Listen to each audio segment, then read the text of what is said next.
to Providence Soapery 62959, and today I am going to share with you how I make hot processed soap in a crock pot, and we'll give you as many tips and tricks as we can in one video that's penny-sized. Since it's Thursday in the soapery, we have Aunt Sally over here and the tap dancing soap dog. She is wrapping some of the bars of soap that I made the last time. I made the honey oatmeal. Now I do have a contest. Now the reason why I make soap is to raise money. I started making soap in 2015 to raise money to help friends that we have in Haiti. So equippinghaiti.org is where you would see about that. And we are planning in 2021 of July to do another mission trip to the neighborhood that we go to. There's 2 communities there in Port-au-Prince, so that is prayer. Now, if that doesn't happen, it will still go to support Haitians and other missionaries. If you would like to win a bar of soap, this is what Aunt Sally is wrapping today. It is the honey oatmeal soap. And if you would like to try to have a chance to win a bar of soap, I need you to send me an email, penny_nelson@yahoo.com, and in the subject line put soap contest and your cell phone number. I don't have time to do marketing, so don't worry about me blowing up your box with sales things because I don't have time to do it. Let me give you the free recipe. Now, of course, I'm not giving you all the information that you need to have. So everything is in my opinion, and you're going to need to do your own research, okay? So this is just a little bit to help you along the path of soap making. You can use any recipe that you have that you use for cold process to make hot process soap. The main difference that you have with hot process is that you're going to want to have no super fat, and then you're going to add that after the cook, okay? Or you can do it any way you want, but that's what I do. Now, today I am making the original bubbly soap, and that has coconut oil, olive oil, pumice, okay, palm oil, and Aunt Sally's never seen this palm oil before, but you should smell it, Aunt Sally, because it smells just like flowers. It does. It does. It smells like flowers.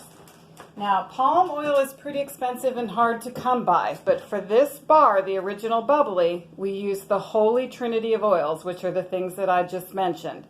Also in my bars, I use the stearic acid, which you can order online. It's like a waxy granule, and I'll explain that to you. To make soap, you need oils, and you need lye water. Now, I have already made my lye water, and you would need to do your own research on that and be careful with lye. Lye is chemical hot, so you need to take some special precautions with it, okay? Now, this is the lye that I buy at a nearby store, but a lot of places don't have it. And what you have to look for if you are buying lye from the store is the ingredients are sodium hydroxide, 98.5%, and then 1.5% of inner ingredients. So you need to look at the label. If it's not mostly completely all sodium hydroxide, it's not going to work for soap, okay? So now, as with everything else, the price of shipping, all the prices have gone up and shipping is expensive, so my prices are going to have to go up. The cost of this lye went up from $8 to $10 overnight.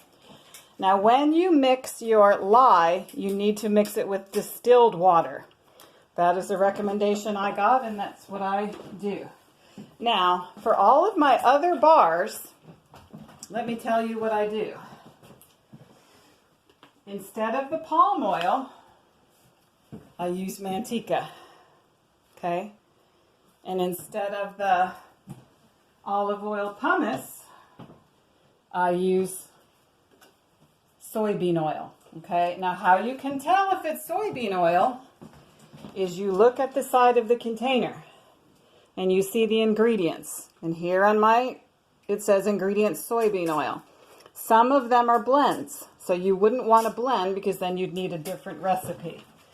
So now, the things that you're going to need to make hot process soap, and I don't have it out here, is an immersion stick blender. I'm not going to go get it, but you need a digital scale. I measure everything in grams because it's better math, and I have a lot of obstacles with math. You have to have a thermometer, okay, and you have to have a crock pot. And so this is the size crock pot that I use. Now, all of your tools and equipment you are only going to use for soap. You cannot, in my opinion, I wouldn't do it, use your items for soap and then use it for chili. You just wouldn't do that, okay? Now, to get the recipe, I did this on SoapCal. And you can go on there and you can use any type of oils that you want to create your recipe. But I'm going to go ahead and give you my recipe. And how you can view that is, I'll finally hold it still. And then you can stop the frame, take a picture, and zoom in. We have a 0% super fat discount because we're going to add that after the 2-hour cook. Our coconut oil is 41.25%. Our olive oil pumice is 30%. Our palm oil is 26.25%. And our stearic acid is 2.5%. So you would have to figure out what size batch you're making. And there's ways you can do that. Now for my super fats, what I use is, I don't have it up there. This is not a super fat, but I'll tell you now. I use 75 grams of honey in the size batch that I make.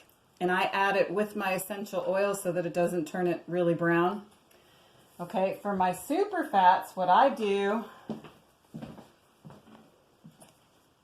and this is why it's a benefit to hot process soap cooking. If, for example, you were into mango butter or shea butter or all of the expensive oils, you would put them in after the cook and they would not be saponified at all. Okay, because after the cook, the soap is saponified and then you add your additional nourishing ingredients. Okay, I use simple. I keep it simple.